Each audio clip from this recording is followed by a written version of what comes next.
In this lesson, we're going to see how to raise our own exceptions so that if we're trying to write some code and the Ruby system will not recognize some sort of user error as an exception, then we can have an exception raised anyway. So let's get started.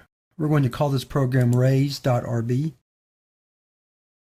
And let me start just by showing you how raise is called, and it's called very simply. Simply use the word raise followed by whatever exception message you want.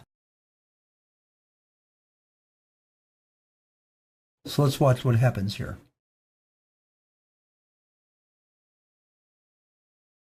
So you see it writes in program, and then our exception is raised. There's the exception raised message. And then the program stops.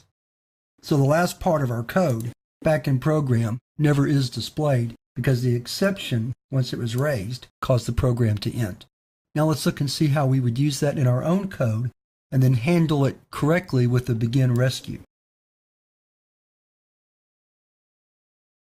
We're going to define a method C to F for converting Celsius temperatures to Fahrenheit. But the first thing we're going to do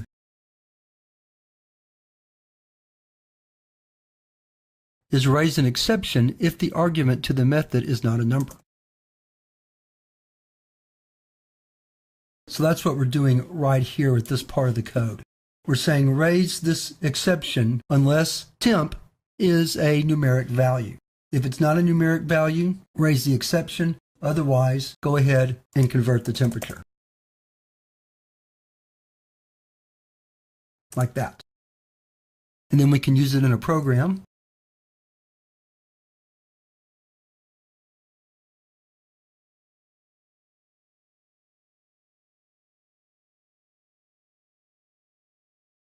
Like so.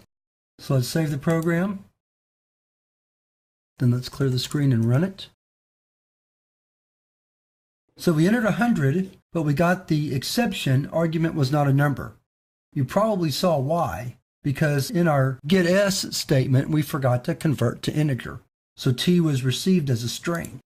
So if we change that by adding the conversion from string to integer and save the program and then run it again and type in 100, we get the correct answer, which is 212.